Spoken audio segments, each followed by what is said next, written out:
y el reconocimiento del pueblo de México. Bueno, ahora sí vamos a las preguntas. Del tema, vamos a ver. Por acá primero.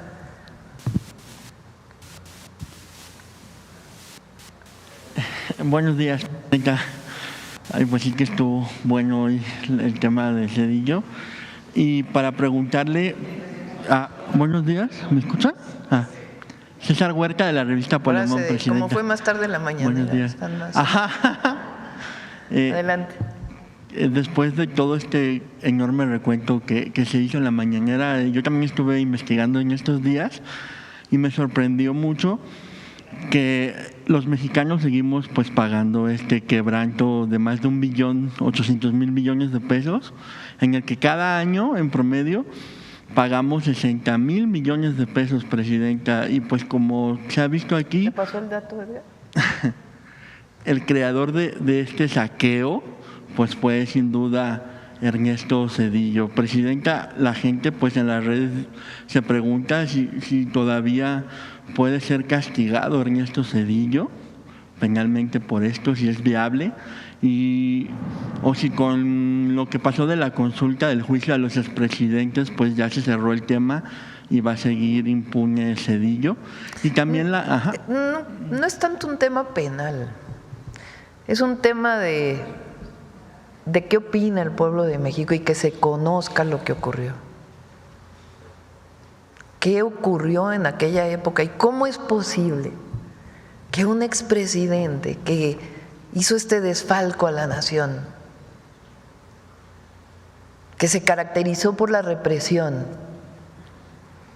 que como dice la Bastida, candidato, también beneficiado por el Fobaproa, por cierto, candidato del PRI en el 2000, en sus propias memorias, Zedillo entregó la presidencia al PAN por una solicitud que le hizo el gobierno de Estados Unidos cuando le presta 50,000 millones de dólares.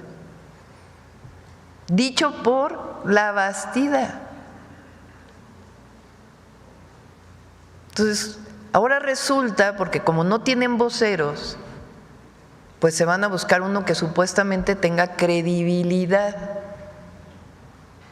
Bueno, ¿cuál credibilidad puede tener un expresidente que vendió el ferrocarril y después se fue a trabajar a la empresa donde la vendió, a quien le vendió?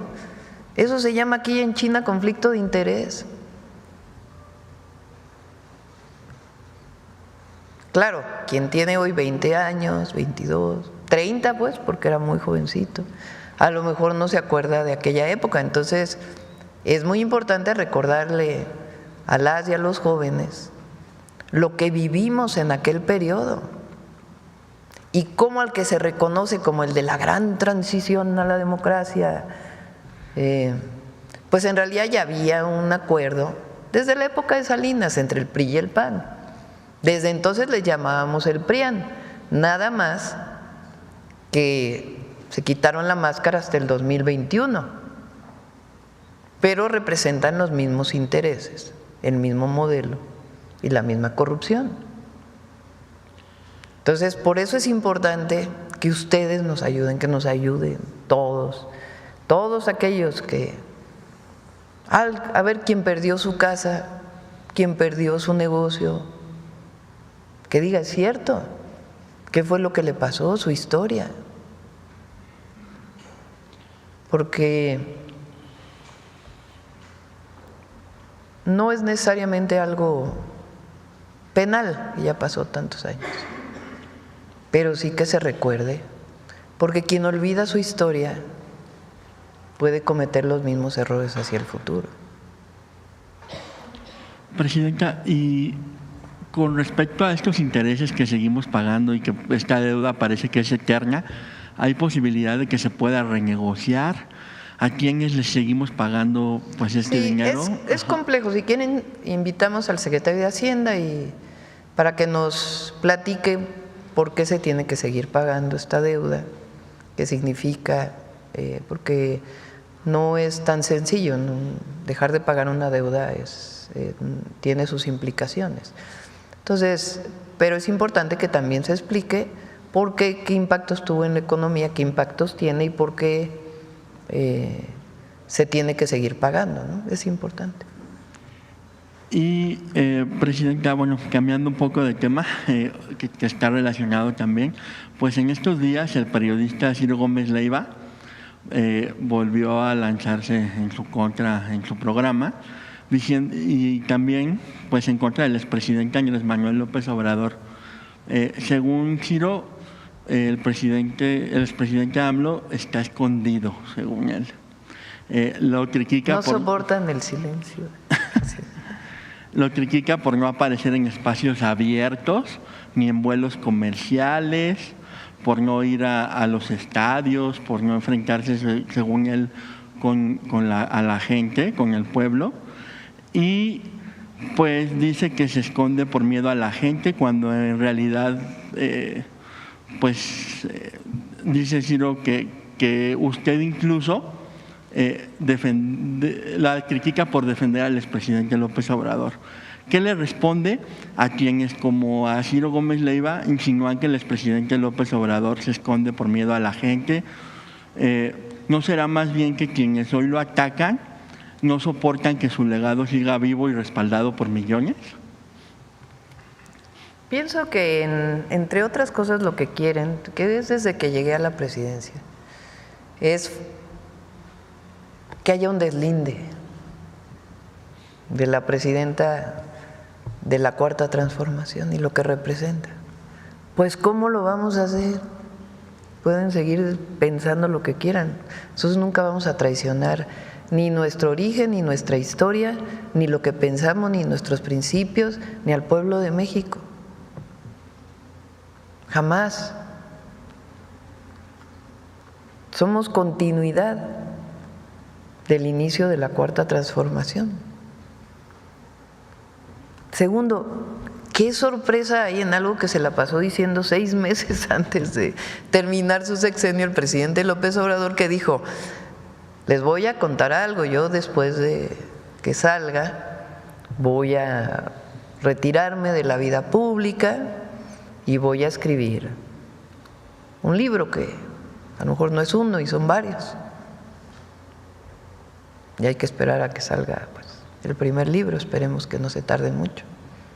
O sea, qué sorpresa hay en que él dijo, al contrario, está cumpliendo como toda la vida lo hizo en su historia,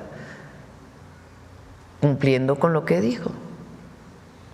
Pero sí les molesta mucho el amor y el cariño que le tiene el pueblo de México a Andrés Manuel López Obrador. Y en el fondo lo que hay es que cambió el gobierno, cambió la historia, es un nuevo periodo, un nuevo proceso, una nueva era para nuestro país, que inició el 1 de diciembre de 2018, aunque ya venía pues desde tiempo atrás en todas las luchas que se dieron y que fueron confluyendo a ese momento. Y mucha gente que no estaba con nosotros y que fue convenciéndose de la virtud de lo que representa la Cuarta Transformación. Entonces, está en su casa y en Palenque, escribiendo. No sé si se entere porque no estoy en comunicación con él, solo sé que está bien, que está contento, se está riendo si es que escucha estos comentarios, y vamos bien, el pueblo está con nosotros. Y Presidenta, hace unos días Pedro Sola, un comentador de espectáculos de TV Azteca, afirmó que los únicos que deben de votar son quienes pagan los impuestos, porque según él, quienes no pagan son los que reciben limosnas del gobierno y por eso votan por el gobierno.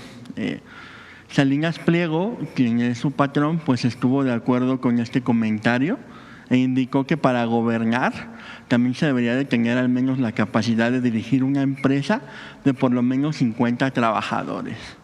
Pues dice él que hoy llega al gobierno puro ignorante que cree que el dinero se da en los árboles o crece en los árboles.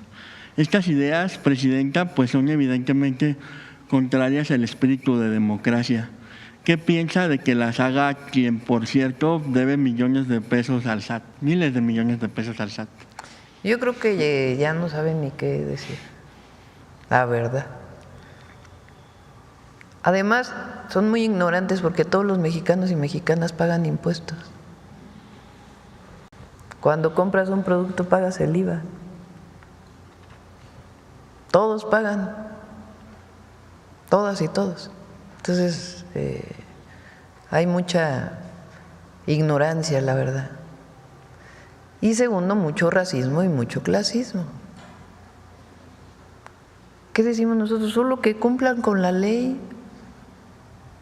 porque eso sí se llenan de discursos del Estado de Derecho,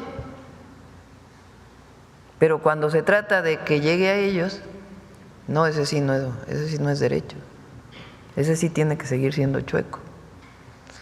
O se llenan de discursos hablando de libertad, pero cuando algún compañero de ustedes saca algo en su contra, no, entonces sí que no haya libertad, porque eso sí está muy tremendo.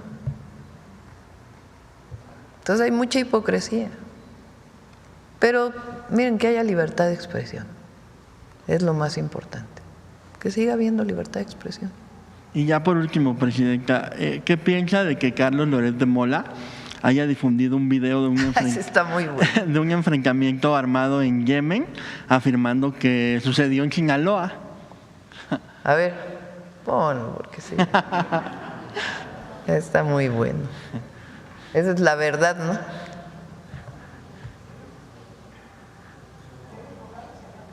No tiene sonido, a ver, vuélvanlo a poner para que se escuche. Entre la chapiza y la maquiza. Son de una película. Son de Sinaloa. Es un enfrentamiento entre la chapiza y la malliza. Vean nada más. El video hoy se hizo viral en redes sociales. Medios locales señalan que todo ocurrió en la localidad de El Espinal, en el municipio de Elota. Refieren que se utilizaron fusiles Barrett calibre 50 y otras armas de calibre superior. Las explosiones y disparos se extendieron hasta la comunidad vecina de San José Conitaca. Dicen que el enfrentamiento así duró 2 horas. Fuerzas federales realizaron un recorrido por Elota y en varios puntos. Ahora sí, como dice nuestro compañero de los miércoles, pon el video. ¿De dónde viene ese video?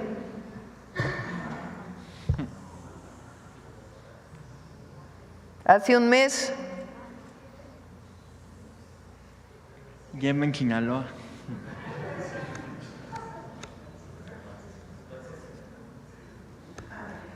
O sea, un episodio lamentable en Yemen. Lo pone ayer como si hubiera sido un enfrentamiento en Sinaloa.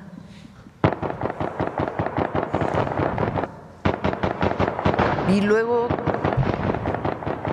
se quejan de que tengamos nuestro detector de mentiras. Dicen que eso es terrible. Ya, habla por sí solo. Muchas gracias, Presidenta. A ver, vamos acá. Buen día, Presidenta. Manuel Pedrero, de los Reporteros MX. Regresando un poco a Ernesto Zedillo, qué alegría saber que don Pablo Gómez muestra estos documentos que se consideraban confidenciales y que el PRI trató de ocultar, al igual que Ernesto Zedillo. Él acaba de decirnos que pues negaban la existencia de estos documentos que comprueban el FOBAPROA. No es lo único que niegan, también niegan la existencia de esto. Estos cassettes, Presidenta, el día de ayer, nuestro medio de comunicación, los Reporteros MX, publicamos apenas uno de 11 cassettes que eventualmente vamos a presentar, que pertenecen al general Jesús Gutiérrez Rebollo, que falleció en 2013. Jesús Gutiérrez Rebollo, entre otras cosas, fue el zarandero del país y tuvo la encomienda de Ernesto Zedillo de investigar a todos y cada uno de los políticos que se encontraran involucrados con el narcotráfico. Gutiérrez Rebollo tuvo las facultades del Estado mexicano y tuvo investigaciones ministeriales para interceptar llamadas telefónicas entre los cárteles de la droga y aquellos que fueran responsables. Esto no es si es real o no, sí existió y están en los expedientes judiciales, que también debe de decir que están en nuestro poder, en donde se comprueban que hubieron llamadas telefónicas en donde se involucra a Nilda Patricia Velasco de Zedillo, la esposa de Ernesto Zedillo Ponce de León, sosteniendo conversaciones con los líderes del cártel de Colima. Hay que recordar que ella es justamente de Colima. ¿Quiénes eran los líderes de este cártel de la droga?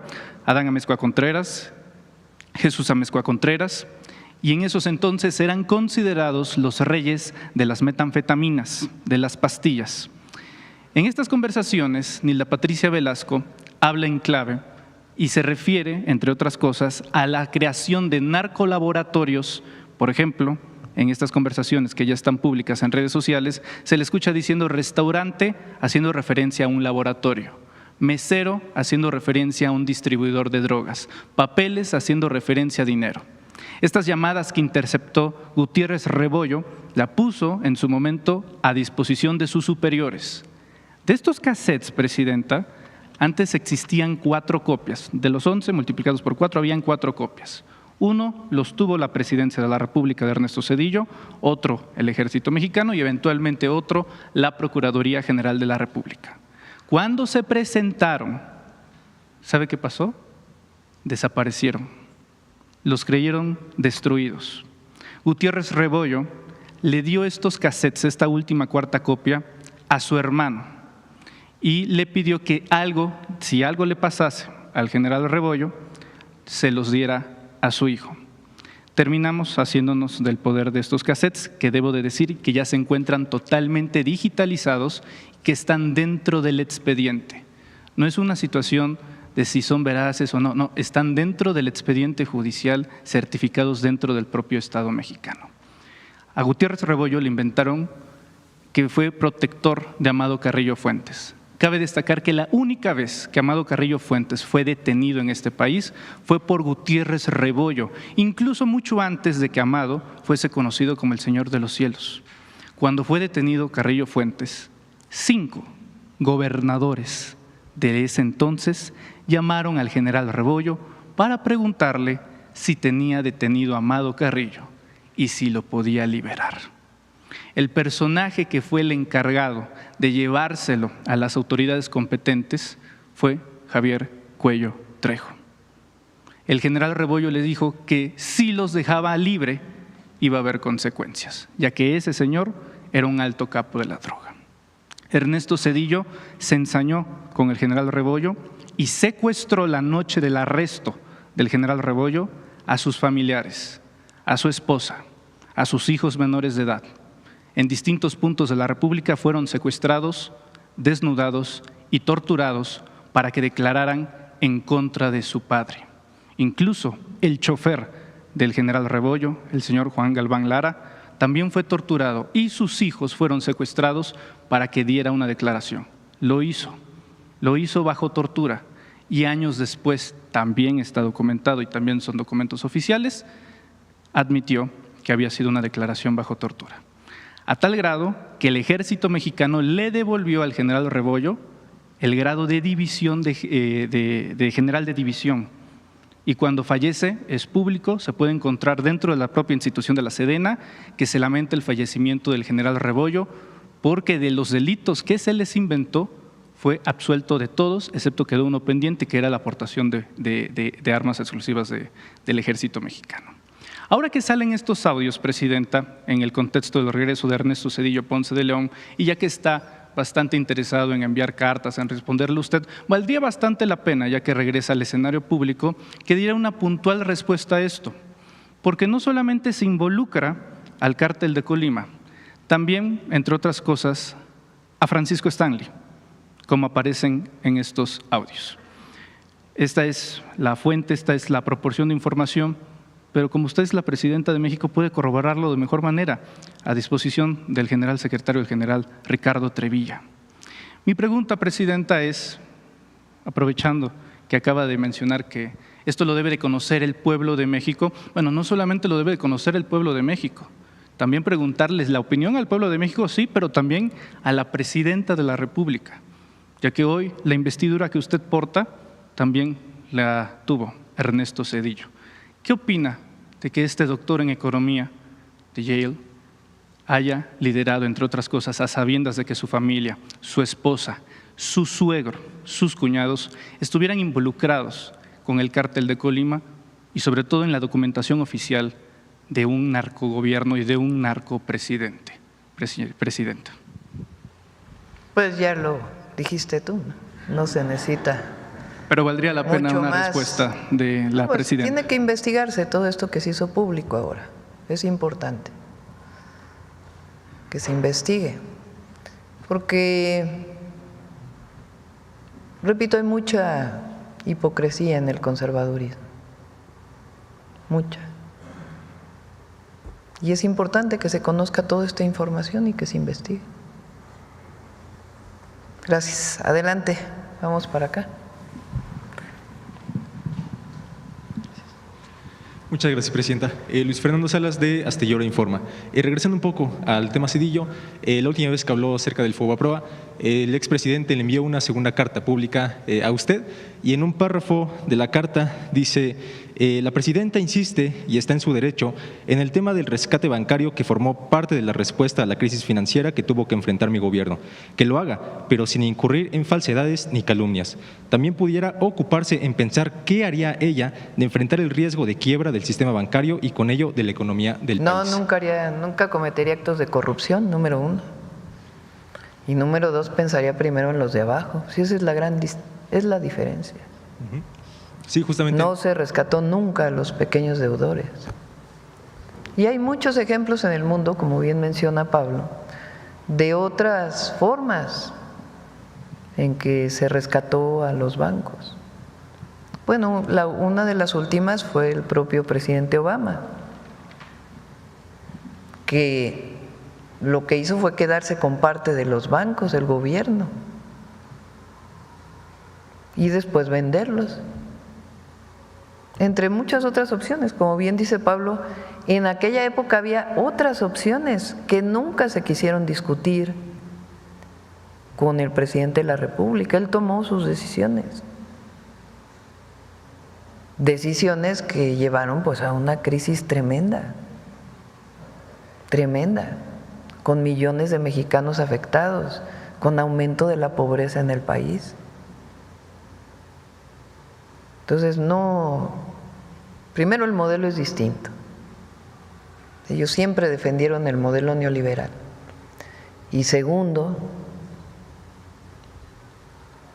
estuvo plagado de corrupción y de discrecionalidad. Y para mí el pueblo de México lo es todo. Jamás pactaríamos con un gobierno extranjero para una transición en el país, una supuesta transición. No somos lo mismo, afortunadamente. Bien, gracias, Presidenta. Y en otro tema, el día de ayer la esposa de Israel Vallarta… Afortunadamente para el pueblo de México. La esposa de Israel Vallarta, Mary Sainz, envió a la Fiscalía General de la República una solicitud de sobreseimiento para su esposo. Recordemos que Israel Vallarta lleva pues ya casi 20 años encarcelado sin sentencia. Esto es porque la Fiscalía General de la República dice que él es culpable, pero que hasta el momento, hasta el momento no se ha demostrado alguna prueba de que él sea culpable. Y es que Mary Sainz dice algo muy cierto. El pasado 25 de marzo, el fiscal general de la República, Alejandro Gertz Manero, dijo que a diferencia del caso de Teuchitlán, el caso de Florence Cassés e Israel Vallarta sí fue un montaje. Y esto es motivo suficiente para desistir acerca de esas acusaciones contra Israel Vallarta e incluso liberarlo inmediatamente. El expresidente López Obrador llegó a decir que tantos años sin sentencia era algo pues inadmisible. Preguntarle, ¿usted exhortaría a la Fiscalía General de la República para desistir de estas acusaciones debido a esta contradicción del fiscal general de la República? Lo revisamos. Sí. Conozco el caso y pues tiene sus temas de acuerdo con la Fiscalía, pero le damos una nueva revisión. ¿Usted estaría dispuesta a indultar a Israel Vallarta? Pues tenemos que revisarlo, de acuerdo a lo que establece la Fiscalía, pero lo revisamos con gusto nuevamente. Okay. Muchas gracias, Presidenta. A ver acá. Ya vamos a cerrar porque… Muchas gracias, Presidenta. Ahora le damos la palabra, a ver, haz tu pregunta y ahora le damos la palabra a Pablo. Muy bien. Bueno, hemos visto que en su administración el tema de la seguridad es prioritario, especialmente en contextos complejos como los procesos electorales.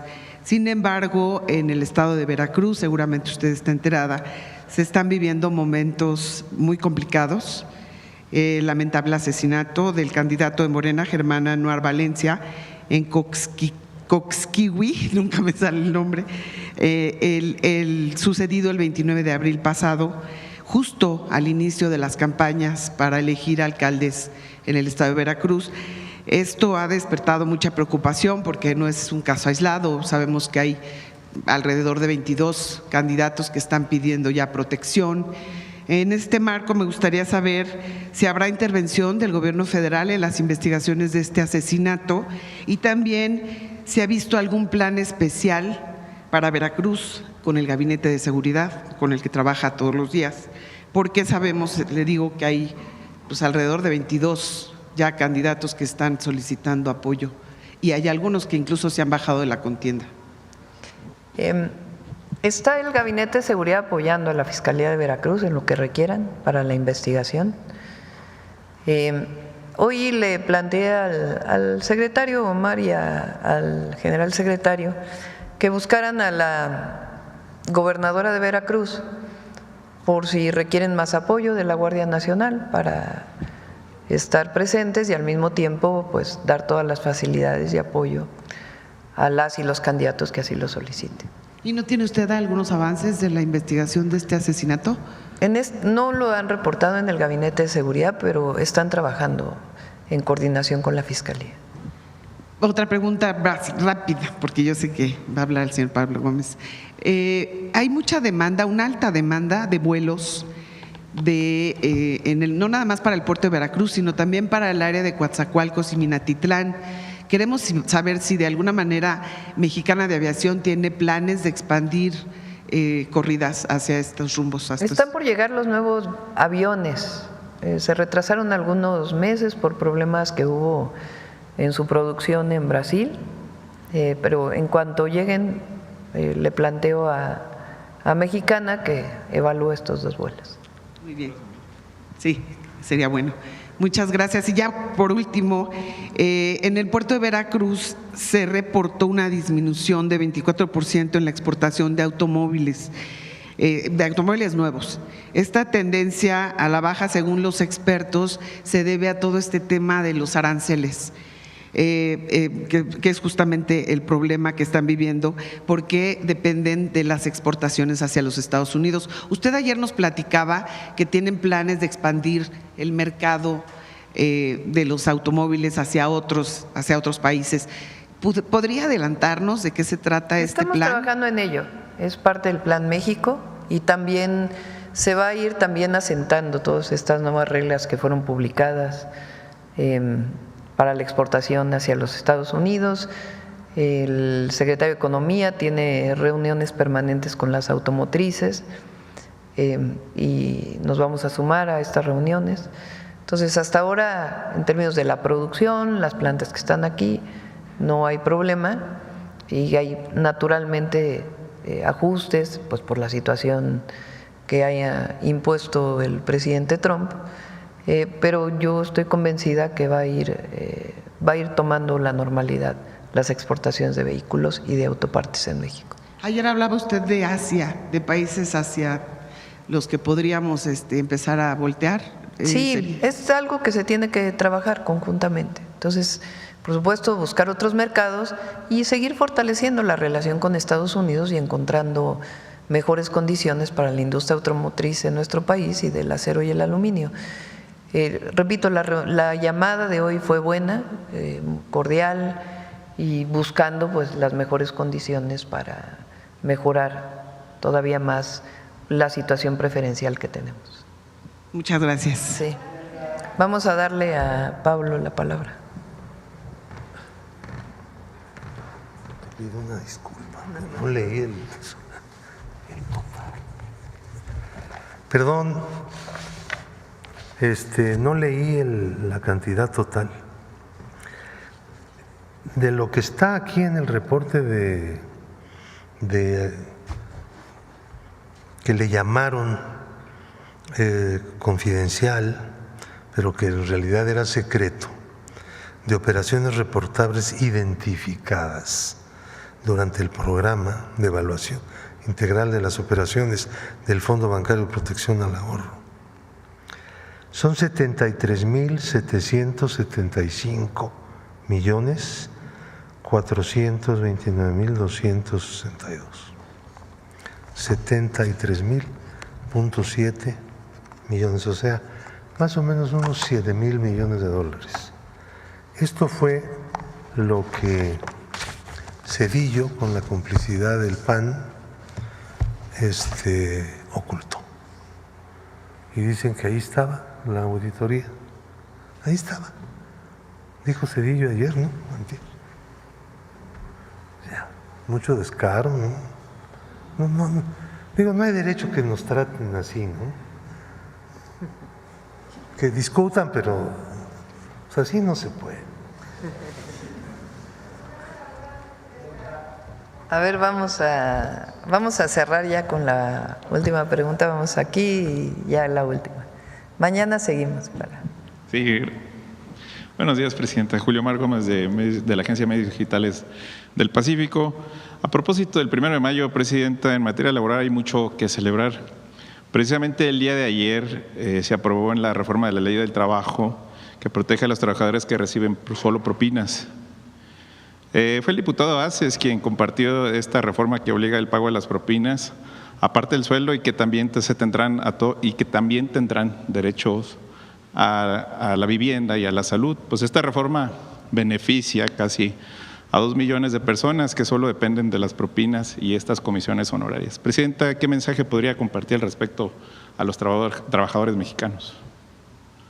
No, nuestro agradecimiento, nuestro reconocimiento siempre a las y los trabajadores. Fíjense la diferencia del modelo. 36 años sin aumento salarial, prácticamente, más que la inflación, y algunas veces menos. 36 años después de crisis, 0 aumento salarial. Y ahora, pues es más del doble. Y nuestro compromiso es que sigamos aumentando el salario mínimo, que impulsa el salario medio, para que el salario mínimo alcance para 2.5 canastas básicas. Eso por un lado. Por el otro, estamos viendo distintos empleos, oficios, en donde los empleadores no cumplen con la formalidad del empleo. Por ejemplo, el caso que tú mencionas de trabajadores o trabajadoras, meseros, meseras, que establecen una relación en donde a veces ni el mínimo se pagaba y se complementaba con la propina, o que se complementa con la propina. El primer objetivo pues es que se pague el salario mínimo, porque eso está por ley, y que sea formal el empleo, es decir, que paguen IMSS. Eso es lo primero que tenemos que buscar. Así lo hemos ido haciendo con distintos sectores. Por ejemplo, el desaparecer el outsourcing fue uno de los grandes logros del presidente López Obrador para las y los trabajadores, porque antes el empleador contrataba a una empresa de empleo que a su vez contrataba a los trabajadores, pero estamos hablando del más alto nivel, bancos, por ejemplo, que hacían outsourcing con sus trabajadores, y que esas empresas de empleo pues a veces no reportaban la cantidad de empleados que tenían. ¿Para qué? Pues para defraudar al fisco, tanto los impuestos como al seguro social. Se quitó el outsourcing y eso ha sido muy bueno, porque ahora todos los trabajadores tienen que tener su empleador, su patrón, y tienen que pagar el seguro social. Una de ellas ahora, que entra en vigor, como bien lo mencionó Marate, en junio, es a los trabajadores de plataformas, que a veces trabajan 2 horas al día, a veces 6, a veces 7, a veces 8, a veces más. pero que no tienen ninguna seguridad social porque los contratan como socios de la empresa. Pues ¿cómo van a ser socios de la empresa si ni reparto de utilidades tienen? Entonces ahora están obligados a pagar la seguridad social y mantener pues esta flexibilidad en el empleo. No se va a obligar a nadie a trabajar 8 horas, ni mucho menos, sino en esa flexibilidad pues que tengan seguridad social. Y así vamos a seguir. Hoy estamos trabajando de manera muy importante con las y los jornaleros agrícolas, que es uno de los sectores pues de mayor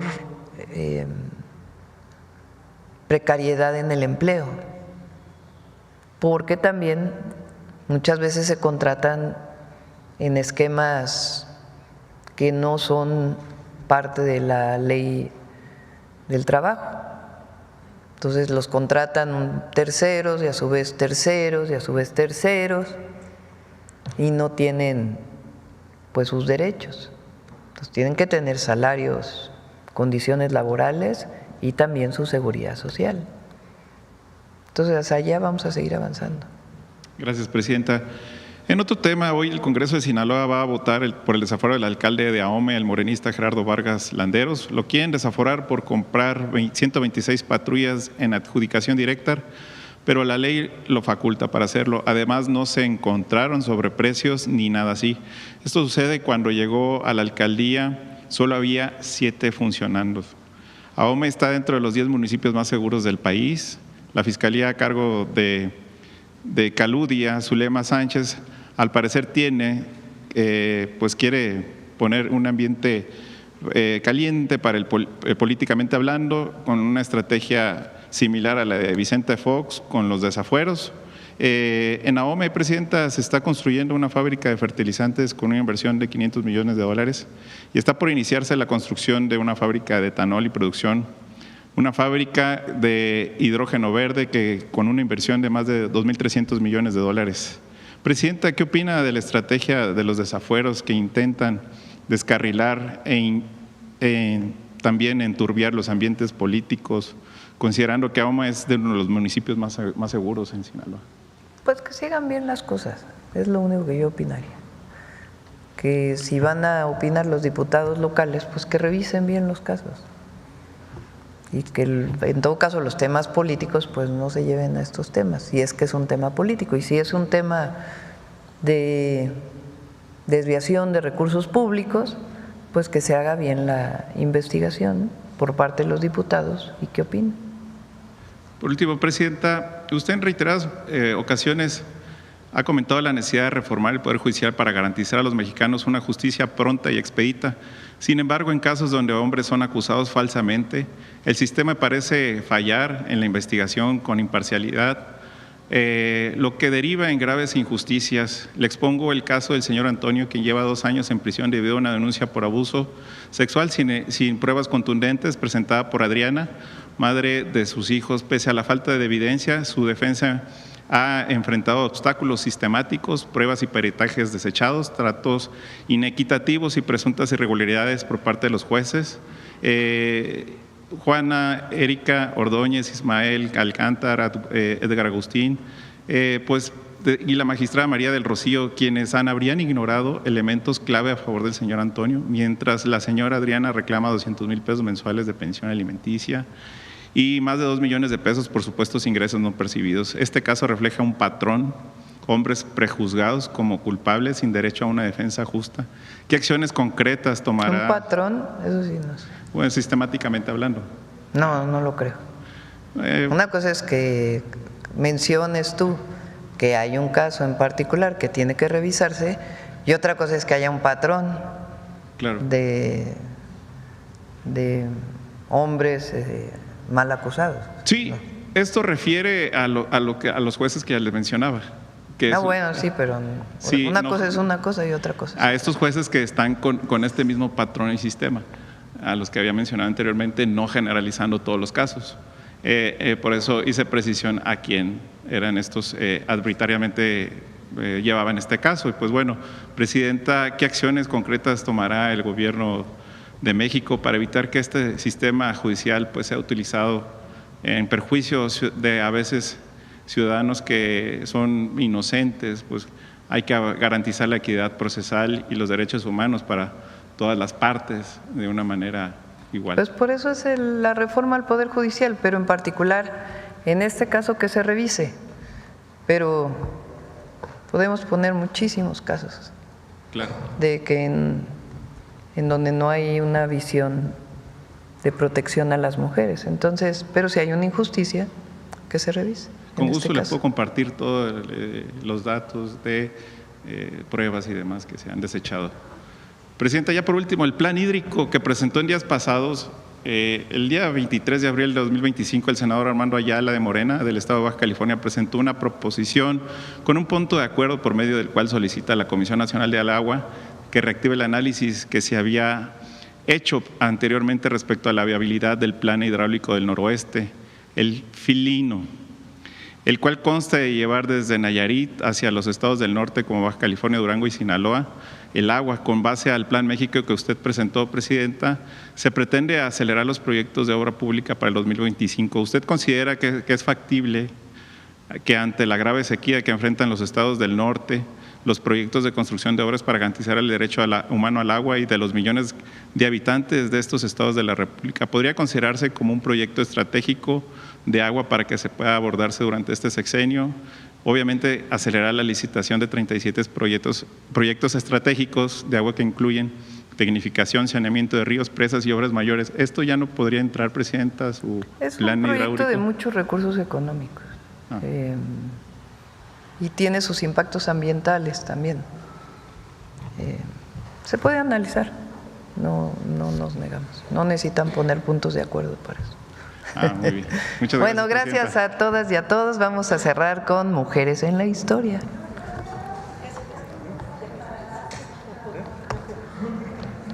Las y los.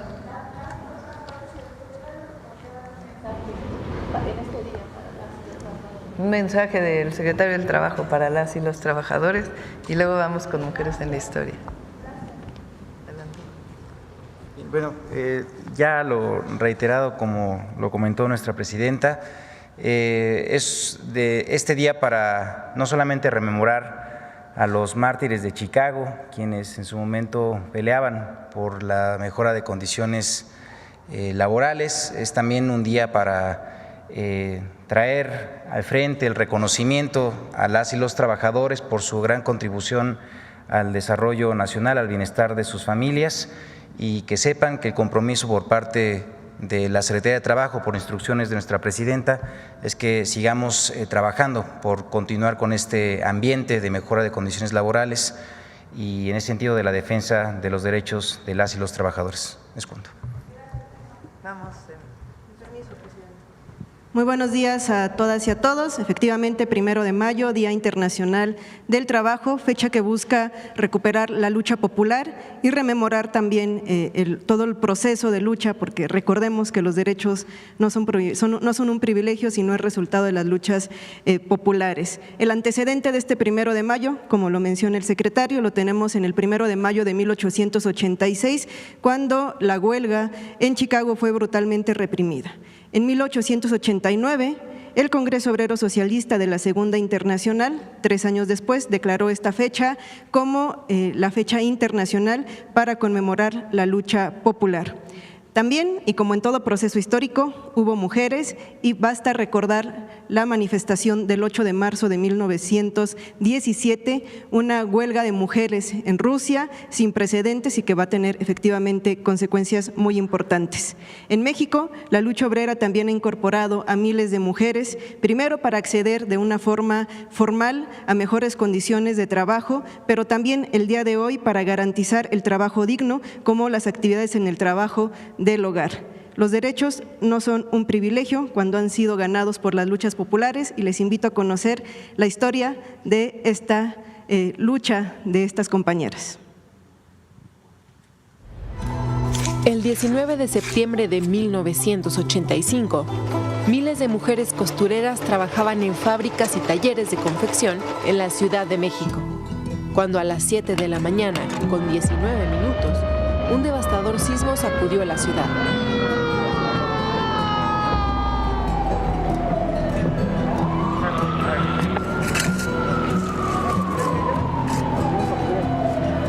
Algunas mujeres lograron salir a tiempo, pero muchas otras quedaron atrapadas entre los escombros. Más de 800 talleres de costura, muchos de ellos clandestinos, quedaron destruidos, en parte por el peso excesivo de la maquinaria y los rollos de tela. Mientras los familiares y las trabajadoras sobrevivientes, apoyadas por rescatistas ciudadanos, hacían lo imposible por salvar a sus compañeras, los dueños sacaban materiales y maquinaria. El gobierno se tiene que encargar porque somos mexicanos, pero los patrones se deberían de encargar porque pues, es gente de ellos, trabajaban para ellos, los engordaban a ellos. Yo le dije que yo no estaba aquí para cuidar garras, que yo estaba para ayudar a las compañeras de trabajo. También queremos darle las gracias al pueblo, porque el pueblo nos dio la ayuda. Con la tragedia salieron a la luz las terribles condiciones laborales de las costureras, salarios injustos, jornadas extendidas, falta de seguro social, trabajo infantil, castigos. Miles de costureras quedaron sin indemnización y desempleadas.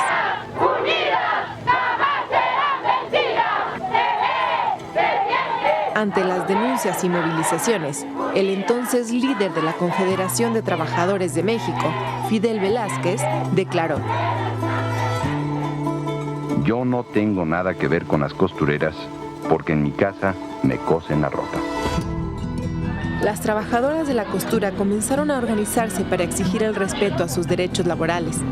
En octubre de 1985, registraron el Sindicato Nacional de Trabajadoras de la Industria de la Costura, Confección, Vestido, Similares y Conexos, 19 de septiembre.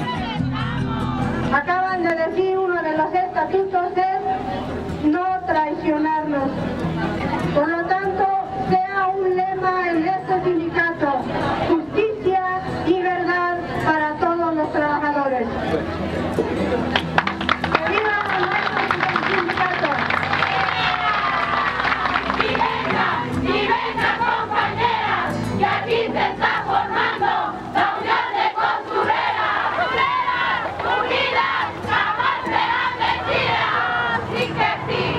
Mira, hace 10 años no se daba un registro de un sindicato independiente, menos de mujeres.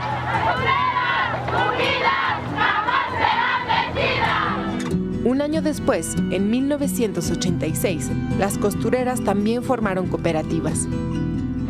Sí hay diferencia. Antes trabajábamos para el patrón y ahora trabajamos para nosotros. En esta tarde, cuando hemos venido a recordar nuestras compañeras caídas, al recordar que muchas veces en este lugar entraba y salía durante 13 años, que cumpliendo con su responsabilidad no pudieron salvar la vida y quedaron bajo los escombros de este edificio, y que así como los edificios han caído, que así como nuestras compañeras perecieron, así debe también perecer nuestro miedo, nuestro temor, nuestra humillación. Que así también nosotros ahora recordemos que somos un pueblo, que somos una gente, que necesitamos reivindicación y que necesitamos también una unión fuerte, una unión que defienda los derechos. Esa unión que hemos formado ahora, compañeros, se llama Sindicato 19 de septiembre. Será una lucha que perdure para siempre. Unidas, jamás serán vencidas.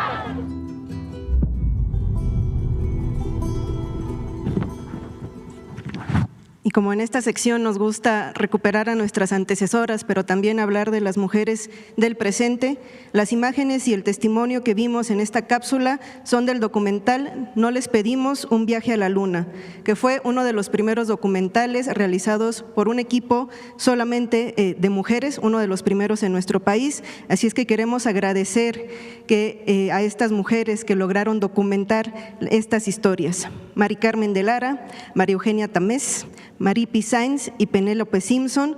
Gracias, compañeras, porque estuvieron todo el tiempo acompañando a las costureras y nos dejaron un gran testimonio de la vida y la lucha de las costureras en esa coyuntura terrible que despertó la conciencia de muchos y de muchas. Repito, se llama No les pedimos un viaje a la luna. También sé que no es un espacio personal, pero no puedo omitir el comentario. Todo un reconocimiento a la señora Elvira Rangel, costurera toda su vida, mi abuela, y a la costurera y obrera, la señora Irene Pérez, también mi madre. Muchísimas gracias. Y Evangelina Corona, dirigente de las costureras, trabajó después muchos años allí con nosotros en el gobierno de la ciudad. Gracias, buen día. Ay, los documentos.